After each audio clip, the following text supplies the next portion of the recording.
avec lunettes, sans les lunettes. On va essayer sans lunettes. Hein. Bien bonjour et bienvenue sur ce nouvel épisode de mon podcast créatif. Je m'appelle Maureen, vous pouvez me retrouver sous le pseudo de Les Pieds Noirs sur YouTube, là où vous êtes, sur Instagram, sur Ravelry et sur mon blog en hibernation, lapivoinoire.com. Je suis en train de me dire que j'ai peut-être mis la tasse juste en dessous, vous allez voir de la vapeur. Voilà, c'est peut-être mieux comme ça. Bon, en préambule, ça va être rapide. Ça va être rapide comme préambule parce que ça fait depuis décembre que j'ai pas filmé, soit après 4 mois. Et donc, je vais simplement commencer par vous souhaiter une très bonne année 2020. Voilà, vous l'aurez compris, on ne parlera pas de sujet sérieux aujourd'hui. Voilà, on ne parlera pas de sujet sérieux parce que j'en ai pas envie et parce que j'ai tellement de choses à vous montrer. Je vous jure, là, j'ai tout foutu autour de moi. C'est terrible.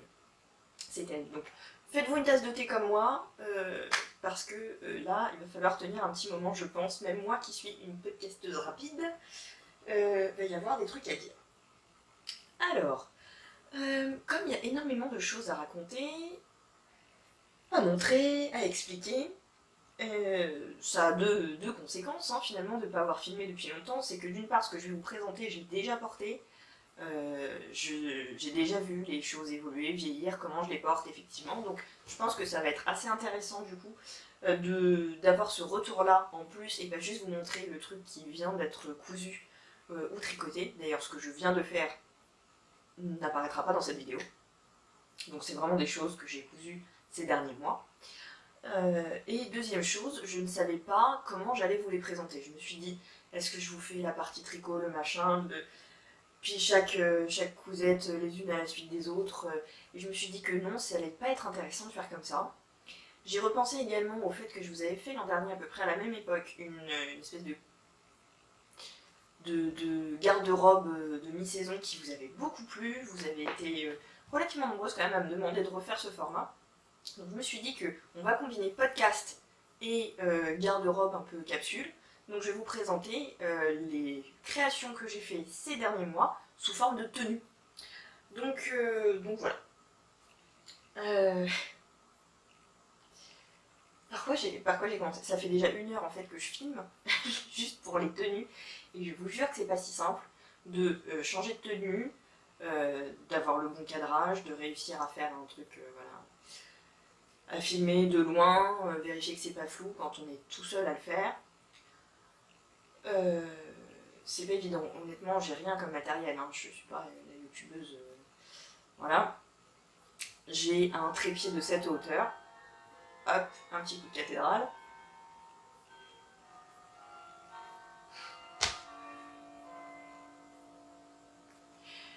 Donc c'est un empilement de tabourets, de cartons. Donc c'était pas évident, ça m'a pris une bonne heure. Et alors par quoi j'allais commencer? Je crois que j'allais commencer par cette tenue là. Donc j'ai 3 projets à vous montrer qui constituent cette tenue. Donc, la pièce du haut, il s'agit de cette chemise. Donc cette chemise, c'est tout un traficotage. En fait, je rêvais de faire une chemise avec un col Pierrot, un maxi col Pierrot. Ce que j'ai fait, hein, quand vous allez voir la tenue portée, vous allez voir que c'est un maxi col Pierrot. Je suis partie d'une chemise que je connais bien et que j'adore, la Mélilo. Tout simplement, je suis partie d'une Mélilo, donc j'ai pris les 2 pièces devant, j'ai pris les mancherons, et je crois que j'ai pris le pied de colle. Il me semble que j'ai pris le pied de colle. Donc, j'ai simplement rajouté cette énorme pièce, j'ai fait la largeur à peu près à la louche, j'ai juste fait un petit tourlet pour bien finir sur le bord, et je l'ai pris en sandwich en même temps que j'ai cousu le pied de colle. Autre modification, normalement les mancherons sur la Mélilo, c'est un système où en fait il est plié en 2 comme ça. Moi j'ai décidé de le laisser un peu plus large et juste faire un ourlet sur le bord. Donc ça nous donne ceci. Je suis assez contente de moi, alors j'ai essayé de vaincre ma peur et de fixer des boutons pression pour avoir ce joli petit effet nacré. Mais alors j'en ai 2 qui se sont arrachés en fait. Les 2 là, vous voyez. la pièce qui devrait être sur cette patte-là s'est arrachée. Donc il va falloir que je trouve un système pour la remettre, ou alors simplement les fixer par une couture, et on n'en parle plus parce que je la passe sans avoir besoin de défaire les boutons. Donc là j'ai mis une petite épingle au moment où je fais le défilé pour vous montrer sans que vous ne voyez tout. Mais sachez voilà que j'ai eu ce petit souci. J'ai un problème manifestement avec les boutons pression, je ne m'en sors pas. Alors, la broderie anglaise, elle vient de Rascol, elle vient de chez Rascol. Au départ, j'avais repéré une jolie broderie anglaise, je ne sais plus sur quel stand au CSF, peut-être un chat sur un fil, mais elle n'était plus disponible dans la couleur que je voulais, et donc j'ai pris celle-ci, que j'aime beaucoup en fait. Ce que j'ai mis, c'est qu'il y ait plusieurs motifs dans le même panneau. Donc ici, vous avez des espèces de petites marguerites, ici c'est une partie un peu plus pleine, et à la fin, vous avez à nouveau un ajouré. Donc j'ai calé la partie la plus pleine à peu près au niveau de la poitrine, hein, je trouvais ça plus élégant. Puis j'ai pas spécialement l'intention de le porter avec un truc en dessous. Donc là oui effectivement on voit, si je mets ma main, on voit la couleur chair de ma main, mais enfin c'est pas non plus, à mon sens, indécent.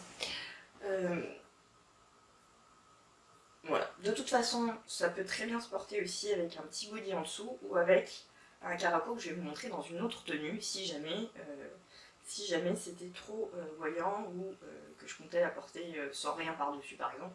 Si y a un petit GMM ouvert qui tombe par-dessus, moi ça ne me pose pas de problème. Donc voilà, ça c'est vraiment la Mélilo classique, hormis ce maxi volant. Alors, on aime ou on n'aime pas, on peut faire un volant beaucoup plus petit, hein. Mais voilà, je me suis dit, je vais faire un volant Pierrot, vas-y, fais-toi un volant Pierrot, quoi. J'ai choisi de... Alors, au départ, je pensais faire un truc où vraiment le col était comme ça, mais faut être honnête avec soi-même aussi, hein. Ça filme toujours, là? Oui. Faut être honnête avec soi-même aussi, c'est très joli sur les autres, j'aime beaucoup, mais je sais que moi, ça va m'énerver, je vais tirer dessus tout le temps pour le descendre. Donc je me suis dit, le mettre sur une chemise, ça va lui permettre d'être un petit peu ouvert devant, de ne pas m'étrangler, donc ça va être plus agréable à porter pour moi. Mais je trouve que les cols Pierrot, vraiment au bord du cou, sont très très jolis, hein. C'est comme les cols victoriens qu'on voit beaucoup en ce moment. Je trouve ça très beau, mais je sais que je ne vais pas supporter ça. Clairement, je ne vais pas aimer le porter, donc je n'en fais pas. Et c'est dommage parce que je trouve ça magnifique sur vous toutes qui en faites plein. Donc ça, c'était la première pièce de cette tenue. Pour le bas, il s'agit de ce jean. Hop, je vais lui enlever la ceinture pour pas que ça fasse bling bling. Donc il s'agit de ce jean, c'est encore un ginger jean, mais cette fois-ci j'ai fait la version taille haute. Donc c'était la première fois que je faisais cette version-là, j'ai fait déjà plusieurs fois les versions taille basse avec des jambes que j'ai un petit peu plus slimmées. Mais là la version taille haute c'était ma première. J'ai craqué en fait sur ce tissu que j'ai trouvé au Coupon Saint-Pierre sur le site, qui est en tissu jean. Pas vraiment un tissu jean, hein, c'est très élastané quand même, hein. Regardez, là, si je prends la jambe, je peux quand même bien tirer dessus. Qui est assez fin, donc pour un pantalon de mi-saison, je trouve ça plutôt sympa. Et j'ai adoré ces jolies fleurs là. Ces couleurs là, je les ai retrouvées vraiment très très belles. Voilà. Alors, qu'est-ce que j'ai à dire sur le ginger jean taille haute? Eh ben, j'ai à dire que je trouve les poches basses. C'est ce que je vous disais sur mon post Instagram, je trouve les poches très basses. J'ai pas envie de tout découdre et de tout recoudre, mais honnêtement, elles seraient plus hautes, ça serait vraiment pas choquant. Là, ça donne l'impression d'avoir un petit peu le fessier bas, ce qui est un effet d'optique que je déteste. Je déteste. Vraiment, morphologiquement, moi, je suis moyenne de taille, je fais 1m63, 64, peut-être 65, ça fait très longtemps que je me suis pas mesurée, mais je suis dans ces eaux-là, donc c'est moyen. Mais par contre, la répartition n'est pas moyenne, j'ai toujours, quand je mets des petits tops, les bretelles qui tendent à se barrer, parce que j'ai le buste très court. Donc, et je suis toujours un peu comme ça sur les bureaux d'ordinateur. Voilà. Quand je suis assise, j'ai l'air rikiki parce que j'ai un buste court et des grandes jambes par rapport à ma morphologie. Et j'en suis très contente. Hormis les problèmes de bretelles, voilà, c'est pas un drame. Hein. C'est même plutôt élégant, je trouve. Donc, c'est quelque chose que j'essaye à chaque fois d'accentuer dans mes tenues, de porter, je porte souvent des trucs un petit peu courts et des jupes qui sont un peu plus taille haute. J'aime bien mettre des bottines chaussettes noires avec des collants noirs qui donnent l'impression que les jambes sont encore plus longues. Enfin voilà, c'est quelque chose qui me plaît. Et alors, avoir les poches basses qui me redescendent le fessier, je n'aime pas ça du tout. Donc ça c'est vraiment un point que je changerais si je me refais une nouvelle version. Autrement, rien à signaler, j'ai encore des problèmes de braguettes qui ne tombent pas pile. Alors pourtant j'ai suivi les instructions. Hein. Et honnêtement, c'est tellement rare qu'il faut souligner. J'ai lu déjà, et suivi les instructions. Et je trouve toujours que la braguette... Alors, je vous montre des trucs précis, il faut que je remette des lunettes. Hein. Et je trouve toujours que la braguette... Alors, bon, je vois pas ce que je vous montre. Que la braguette se voit, en fait. Et cette partie-là ne cache pas complètement la braguette. Bon, c'est... Faut que je m'améliore, faut que je continue, je vais bien finir par trouver le problème. Petite mention spéciale à ce très joli bouton que j'avais acheté chez Pretty Mercerie il y a un petit moment déjà, que je ne trouvais plus. J'ai enfin remis la main dessus, je me suis dit, allez, fleur, c'est parti. Je l'ai posé au marteau, j'avais un peu d'appréhension pour la pose au marteau, et en fait, non, pas de problème. Donc voilà. Donc, c'est un pantalon que j'aime bien. J'aime bien. J'ai décidé aussi, en parlant des poches, de les faire sur l'envers du tissu. Parce que vous voyez, les petites fleurs, elles sont à l'intérieur, en fait. Alors, est-ce que si j'avais laissé les fleurs, elles se seraient plus fondues, on aurait moins vu qu'elles étaient basses? Je ne sais pas. J'ai utilisé plusieurs fils aussi. Alors oui, quand on coud des jeans et des pièces comme ça, il faut utiliser un fil un petit peu renforcé, du fil cordonné. J'en ai utilisé de 2 couleurs. J'ai pris du beige pour certains endroits où je voulais que ça ressorte. Genre là, le contour des poches. Et d'autres endroits, j'ai mis du noir. Donc il y a un jeu de couture de jeans. Certaines qui se voient, certaines qui ne se voient pas. Pour alléger un petit peu. Parce que j'aime bien les codes du jean, hein, j'adore en coudre. Même si voilà, je suis toujours pas au point. J'ai un truc qui s'est pris là-dedans. Vraiment, même si je suis pas toujours au point. Si je ne suis toujours pas au point. J'aime beaucoup coudre les jeans, j'adore les codes du jean, mais là je me suis dit ça ferait peut-être un petit peu trop d'infos dans toutes ces fleurs. Donc c'est pour ça que certaines coutures je les ai faites en noir. Donc voilà, si vous faites la version taille haute, vérifiez que la hauteur des poches vous convient. Prenez quelques mesures. Et si vous l'avez déjà fait, je serais très curieuse de savoir si vous avez aussi ce sentiment-là ou pas. Parce que je ne pense pas m'être trompée en les positionnant, honnêtement. J'utilise une technique qui est très simple mais très précise hein, finalement. Comment dire, sur la première jambe, je positionne la poche avec le patron hein, où j'épingle vraiment les endroits pour essayer d'être pile sur là où le patron le demande. Et pour faire la deuxième jambe identique, en fait, je superpose en fait la jambe où j'ai déjà la poche de cousu à la jambe où je n'ai pas cousu la poche. Je les superpose, bien proprement comme il faut. Je mets un coup de fer à repasser, ce qui fait que ça marque le tissu de la jambe où il n'y a pas la poche. Ça marque l'emplacement de la poche en dessous puisque ça fait un relief. Je ne sais pas si c'est très clair, mais c'est très pratique en tout cas. Donc voilà. Je ne sais pas. Dites-moi si vous l'avez cousu. Je sais qu'il y a un certain nombre d'entre vous qui l'ont fait. Hein, donc j'aimerais savoir ce que vous avez pensé de l'emplacement des poches. Alors oui, aujourd'hui, je suis off. Et je me suis maquillée comme ça. Pourquoi Vous vous demandez peut-être. En fait, moi, le maquillage, c'est quelque chose à mi-chemin entre le massage facial et les peintures de guerre. Et c'est ce qui me fait. On va pouvoir passer à la dernière pièce de cette tenue. Hop.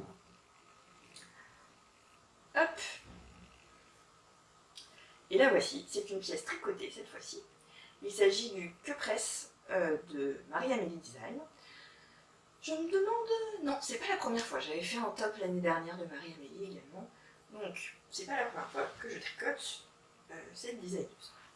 Donc, ce pull a la particularité d'être bicolore. Vous avez une partie ici, et hop, de l'autre côté, une autre couleur. Donc, les laines que j'ai choisies pour le devant, j'ai choisi de faire un mélange fingering et mohair, et j'ai été prendre ce très très beau vert de chez La Féfile. Donc j'ai pris le même coloris dans les deux bases. Donc c'est vraiment un vert que je trouve magnifique. Je vous mets la référence, toutes les références sont en barre d'infos, classées par tenue, des modèles, des laines, etc. avec les liens. Donc ne vous en faites pas, ne prenez pas de notes. Donc ce très très joli vert, et je me suis longtemps demandé qu'est-ce que j'allais faire pour l'autre côté. Je voulais un noir, mais je voulais un noir qui en jette, quoi, un truc qui est quelque chose. Et ben, j'ai choisi cette laine-là, qui est incroyable. Je pense que vous pouvez le voir. Je suis pas sûre.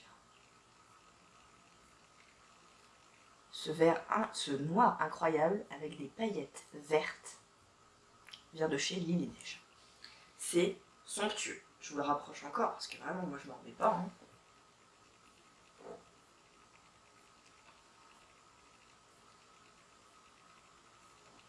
C'est magnifique. C'est exactement ce qu'il fallait avec. Voilà. Le souci, c'est que j'en avais commandé que 3 écheveaux de cette laine-là. Et que c'était juste, en fait, je me suis plantée dans mon calcul. Donc, j'ai rallongé un petit peu les manches avec ce qui me restait de mohair. Et ça me fait des manches 3/4. Et comme c'est du point mousse, ça se tire facilement. Si j'ai froid, je les redescends. Et voilà, il n'y a pas de problème. Ça me fait des petites manches 3/4. Et je trouve ça assez mignon. Je suis vraiment très très contente de ce pull. C'est assez marrant comme construction, hein, évidemment. Vous doutez bien qu'il y a une astuce hein, pour faire ce recto verso. C'est du déca, donc ça va assez vite. Ah oui, d'ailleurs, il faut faire attention à ça. Il me semble que c'est pas clair dans la fiche Ravelry. Je regarde ça et j'arrive.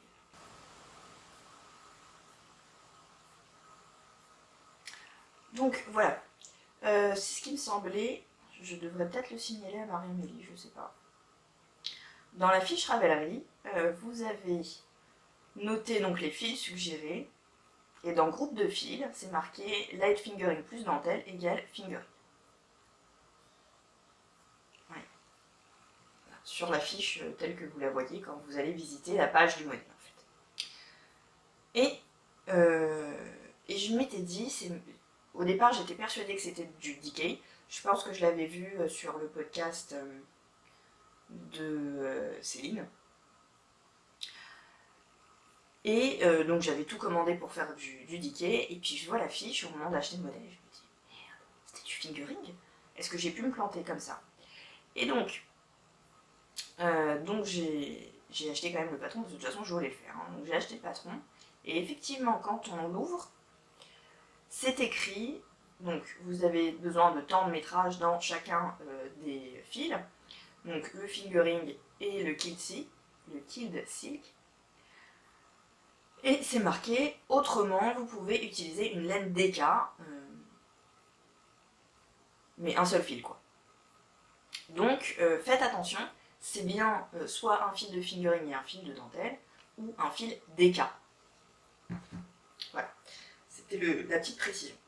Voilà. Sinon, ça se fait très bien, c'est très clair, c'est très sympa à faire. Voilà, il y a des petits détails sympas, comme ici, où voilà, sur le côté, ça se sépare. Voilà, à part cette modification là, et j'ai dû bricoler quelque chose dans le dos peut-être pour m'arrêter un petit peu avant et économiser mon noir, j'ai rien modifié de plus. Il est assez large, assez tout. Je pense que ça tient aussi à la qualité de laine que j'ai choisie. Donc vous verrez de toute façon pendant le petit défilé que je vous fais pour vous montrer la tenue, effectivement ça ça me donne, ça me remplume un petit peu quand même. Ok. Voilà. Donc ça c'était pour la première tenue. Je suis en train de me demander est-ce que je vous montre les tenues au fur et à mesure. Ouais. Je vous laisse donc avec ce que donnent toutes ces pièces assemblées.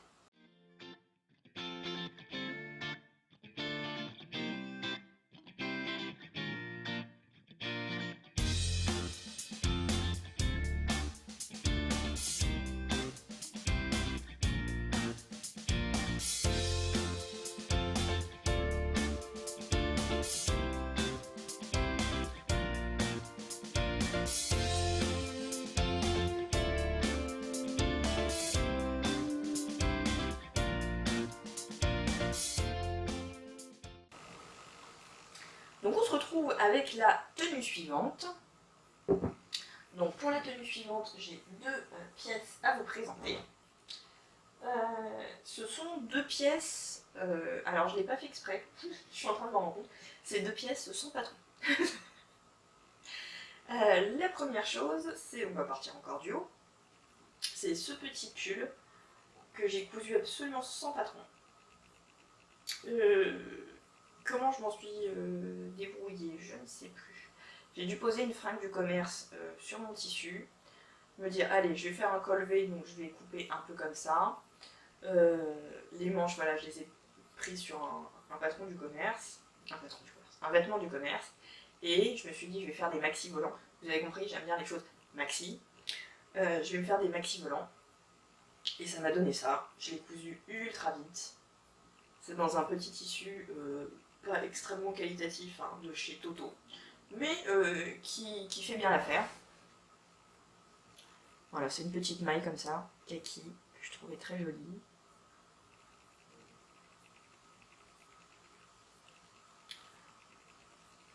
Il me semble que j'ai coupé une espèce de biais. Qu'est-ce que j'ai fait pour la finition?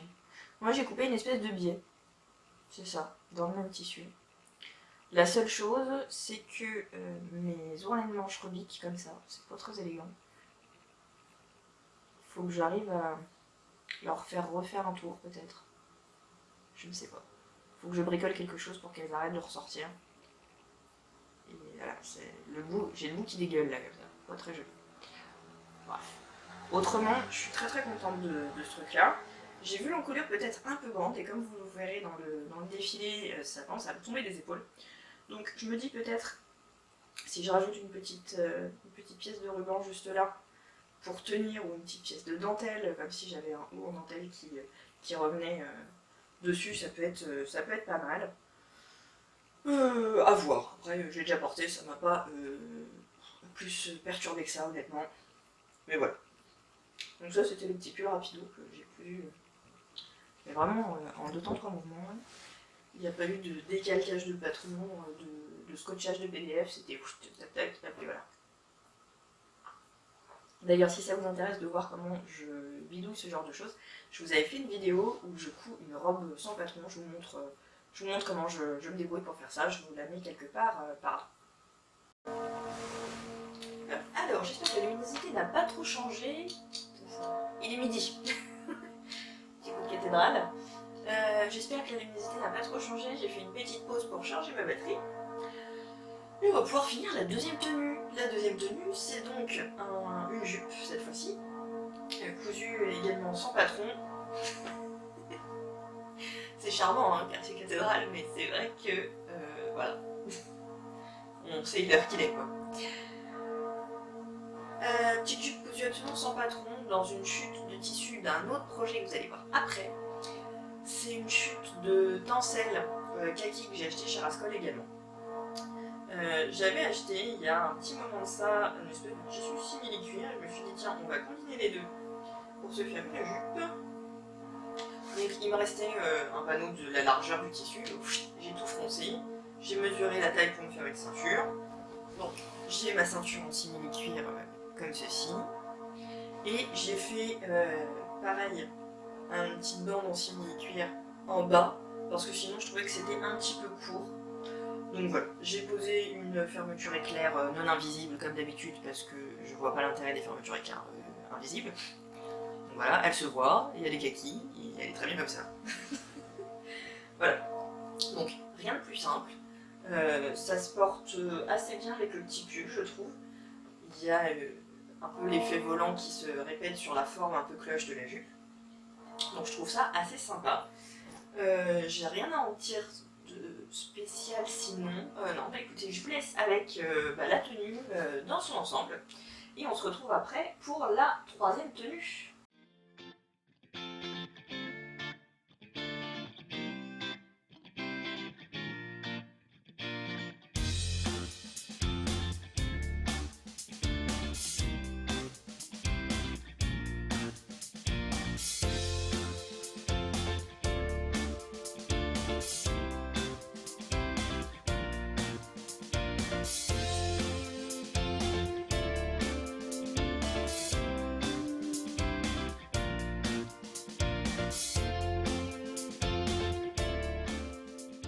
Troisième tenue, donc troisième tenue, j'ai 3 choses à vous présenter. Alors, on commence par le haut.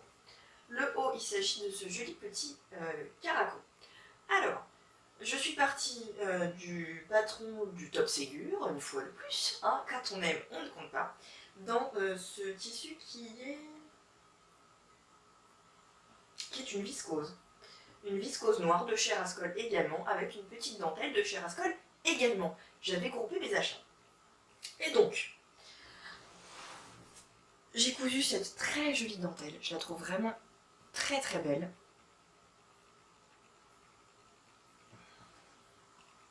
Voilà.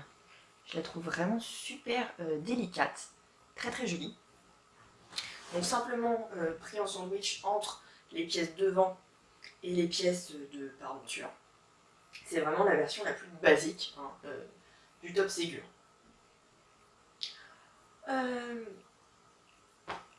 Pour aller avec ceci, j'ai choisi ce pantalon qui n'est pas un ginger jean, non.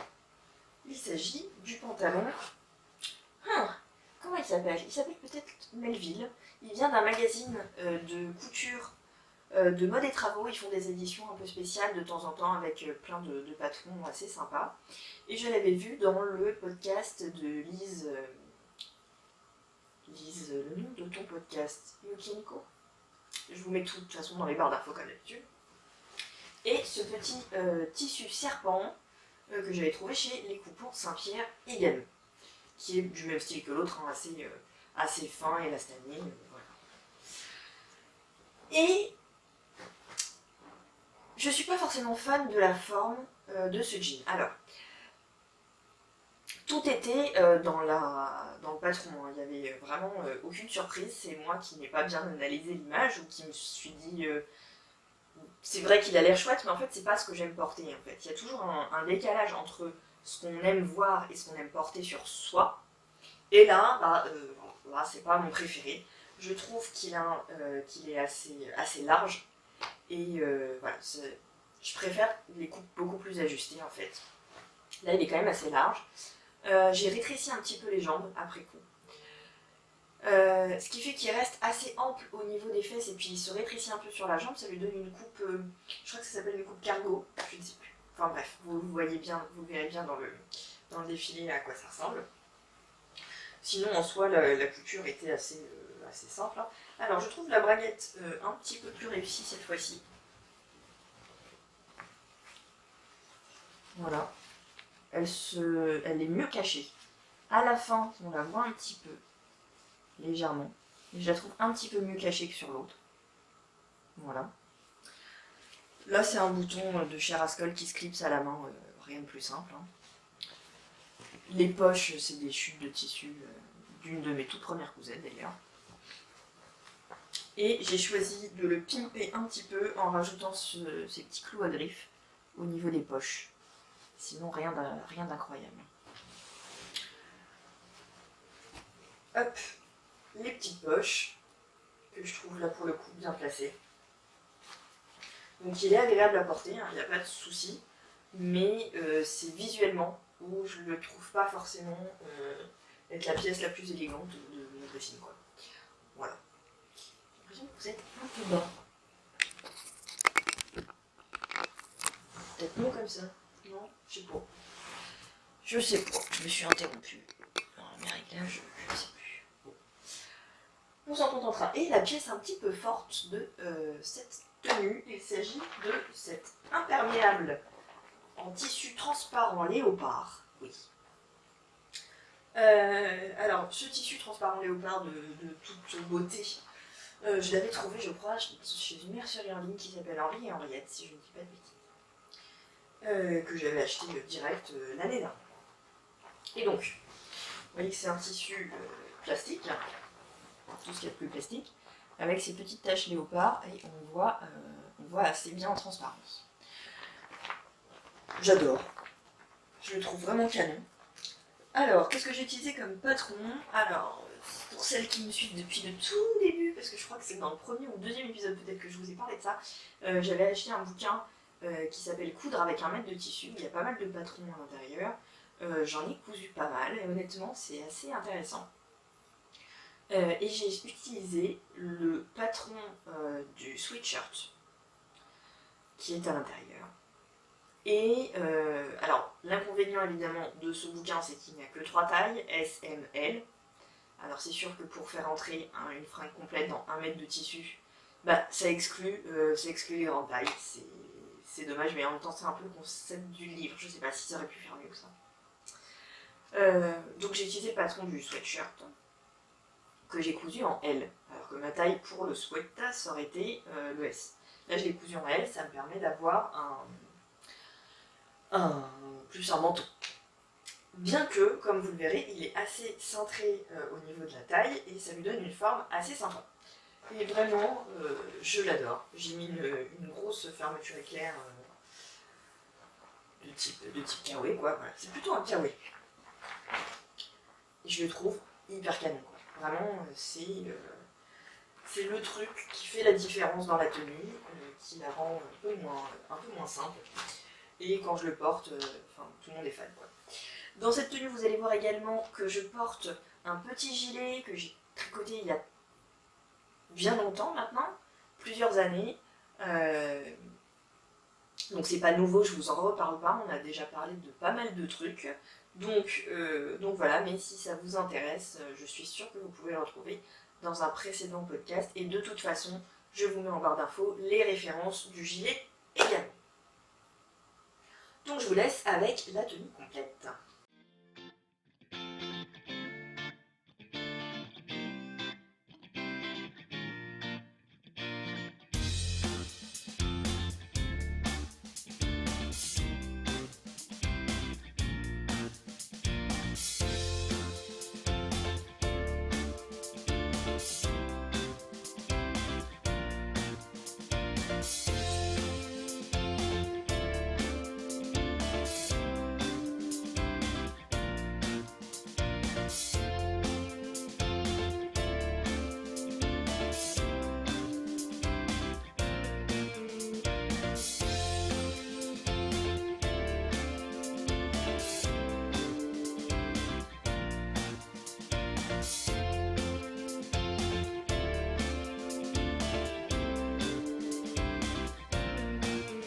Et on se retrouve enfin pour la dernière tenue. La dernière tenue qui se compose de... Attendez, il m'en manque un bout. La dernière tenue donc qui se compose de 3 pièces à nouveau. La chemise, une chemise, un manteau et un châle tricoté. Puisque le bas, je l'avais déjà cousu il y a pas si longtemps que ça, mais je suis quasiment certaine que je vous l'ai présenté dans le dernier épisode, juste avant celui-ci. Donc si ça vous intéresse, allez voir juste l'épisode avant celui-là. Donc, pour le haut, il s'agit d'une chemise Mélilo, que j'ai encore traficotée. Décidément, la chemise Mélilo, je ne l'aurais pas laissée tranquille. Une chemise Mélilo que j'ai cousue donc, il y a un fil qui dépasse, dans le tencel Rascol, dont les chutes m'ont servi pour faire la jupe que je vous ai présentée dans la tenue numéro 2. Qu'est-ce que c'est que ce bazar? Hop. Voilà.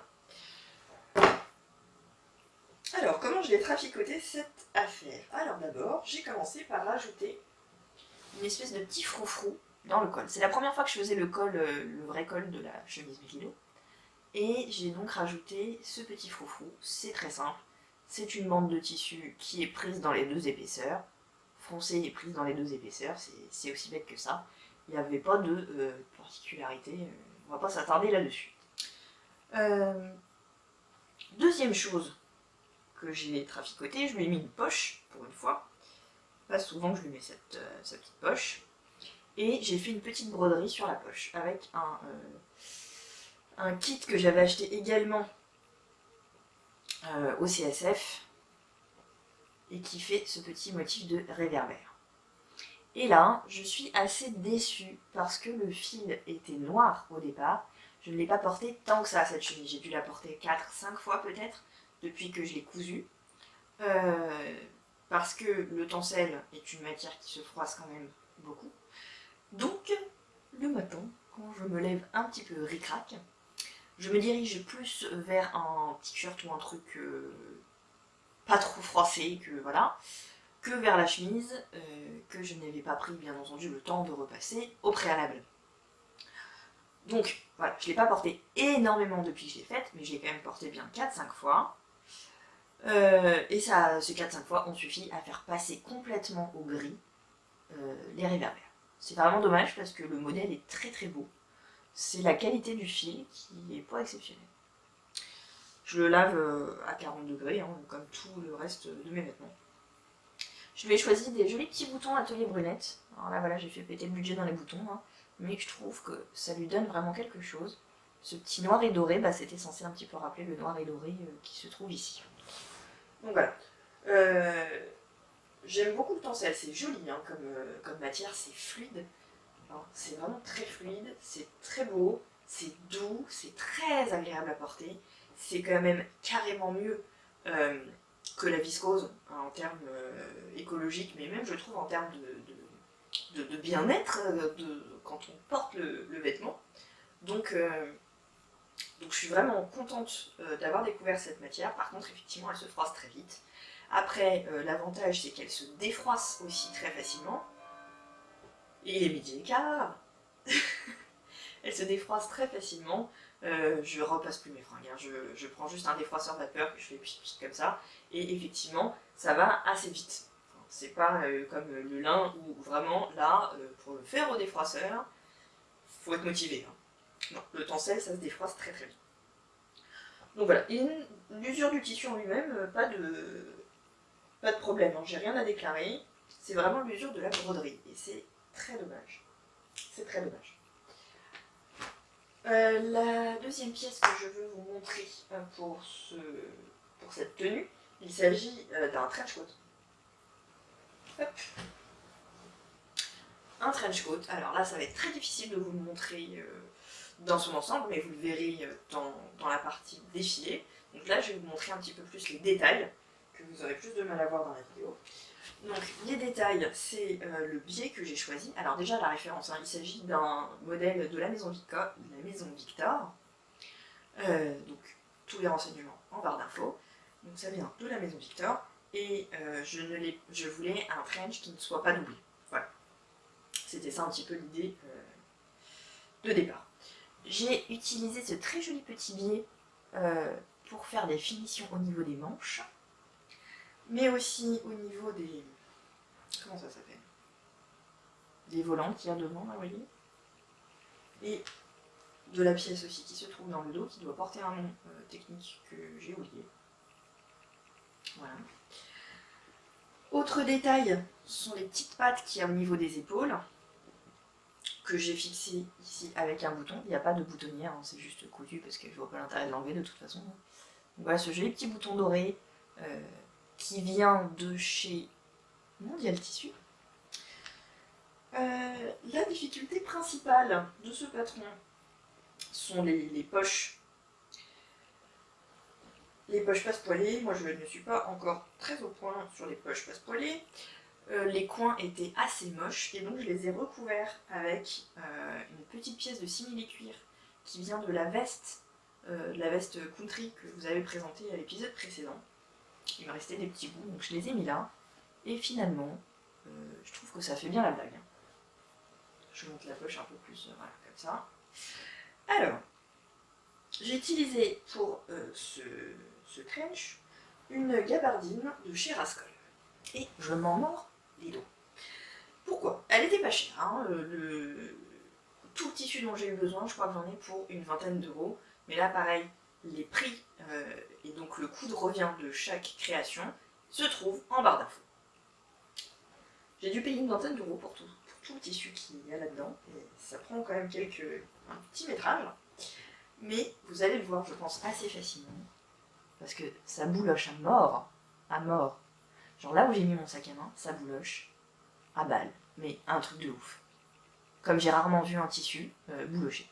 Et honnêtement, ça s'est apparu, parce que je l'ai beaucoup porté, hein, ce trench là, ces derniers jours, mais ça s'est apparu à partir du 3e portage. Je l'ai mis 3 fois, et l'endroit où il y a mon sac à main est devenu comme ça, direct. Alors, je vais voir, je vais essayer de le raser et de voir si c'est quelque chose qui revient. Mais vraiment, à l'endroit du frottement de mon sac à main, c'est immonde. On dirait un vieux machin que je traîne depuis 10 saisons, et alors que pas du tout. Donc voilà, ça m'énerve beaucoup. Et ça m'énerve d'autant plus que au CSF, j'avais croisé Elodie Blueberry. Et j'étais en recherche de ce tissu parce que je voulais me faire ce trench à ce moment-là. Et je l'ai croisé, on a papoté un petit peu, et donc je lui disais que voilà, je cherchais ce type de tissu. Et elle m'a montré une veste qu'elle s'était faite dans une très belle gabardine de chez Filetic, si je me souviens bien. Qui était vraiment très belle gabardine, elle me la recommandait vraiment, elle me disait que voilà, elle était très bien, facile à coudre, que voilà, c'était une recommandation qu'elle me faisait. Et je suis rentrée chez moi, j'ai vu le prix de la gabardine Filetic qui n'avait rien à voir avec la gabardine Rascol, et je me suis dit non, je vais revenir sur cette idée, je vais rester sur la Rascol. Parce qu'en fait, je vous refais les trucs dans ma tête, j'avais cherché ce que je voulais, un petit peu comme tissu, dans une mercerie en ligne. J'étais allée sur le salon en me disant si je les trouve sur le salon, c'est encore mieux parce que je peux voir le tissu. Et puis sinon, je commanderai en ligne si j'ai pas trouvé ce que je voulais. Donc j'avais déjà repéré la gabardine Rascol. Sur le salon, je ne trouve pas ce que je veux. Elodie me conseille un truc. Je vois le prix, je me dis c'est quand même beaucoup par rapport à ce que j'ai trouvé. C'est un mois un peu ric-rac pour moi. Mais je veux coudre maintenant, donc j'achète quand même, quitte à acheter un truc qui sera peut-être pas bien. Mais voilà. Donc c'était pas cher pour une raison. C'est que c'est pas de la qualité. Voilà. Donc si c'est pour une pièce que vous avez envie de garder, typiquement un manteau de mi-saison assez neutre comme du kaki, c'est une pièce que vous avez envie de faire durer dans le temps, parce que ça vous plaît et que d'autre part vous êtes sensible au fait que c'est pas des vêtements jetables, que c'est des matières qui sont respectueuses de l'environnement, allez chez Filetic, allez pas chez Rascol. Qu'est-ce que vous voulez que je vous dise? Voilà, je regrette beaucoup ce choix. Honnêtement, je regrette beaucoup ce choix. Je vais me la refaire avec la bonne gabardine, ça c'est clair, parce que celui-là il ressemble déjà presque plus à rien, quoi. C'est vraiment dommage. D'autre part, j'avais acheté il y a... c'était quoi? C'était la saison dernière, l'année dernière, ou peut-être celle encore avant, une gabardine rouge pour me faire un...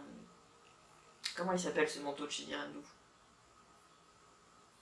Bref, j'avais acheté une gabardine rouge chez Benitex qui, pareil, bouloche à fond au niveau du sac à main. Donc je vais me racheter du kaki et du rouge chez Filetic quand j'en aurai l'occasion,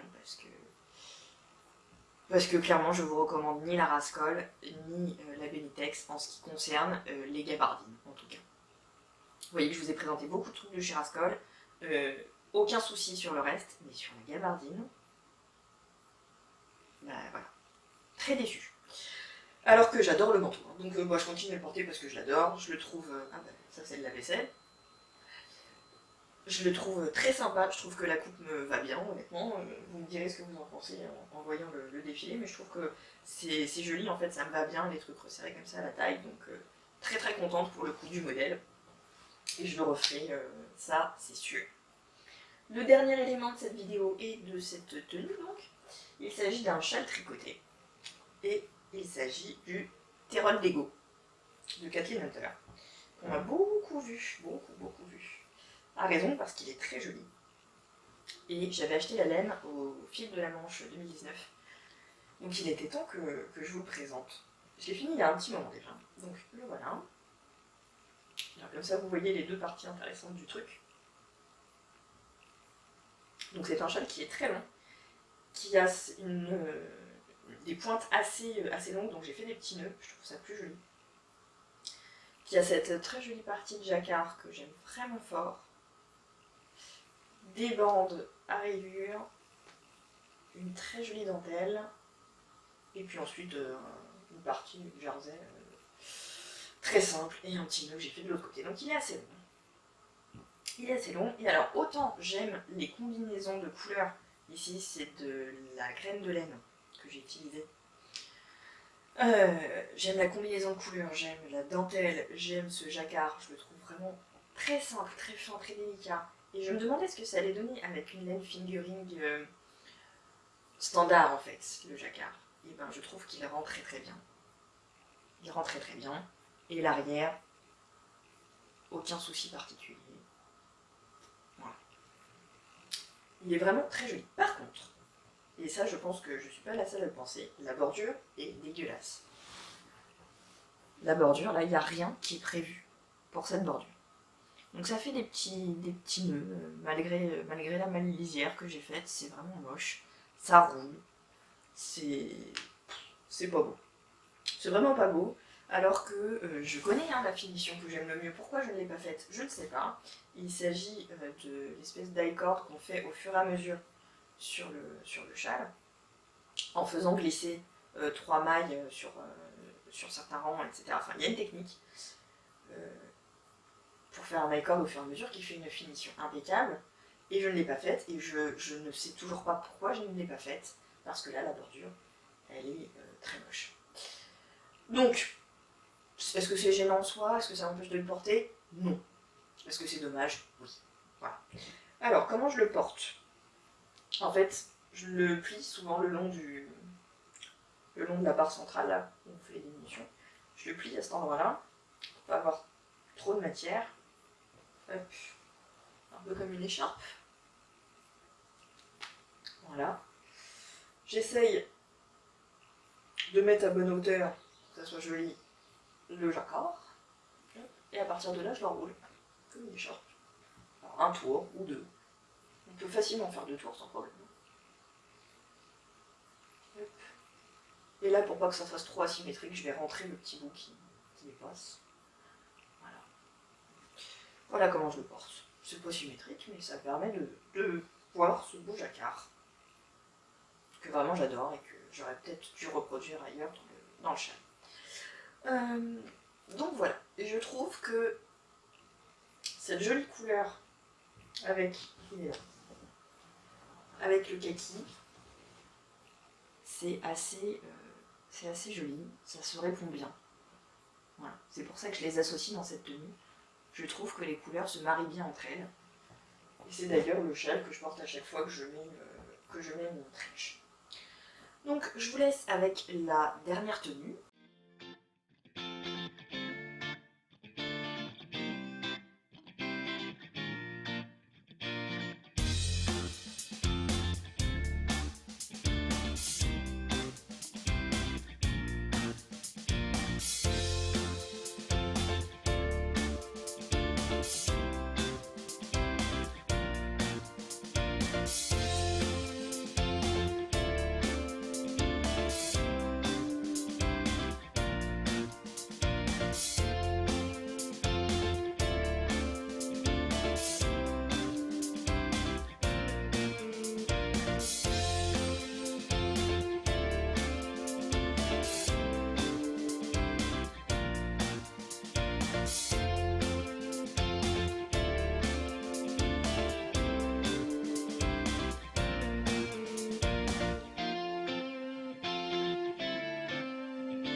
J'espère que cet épisode vous aura plu, que ce format vous aura plu.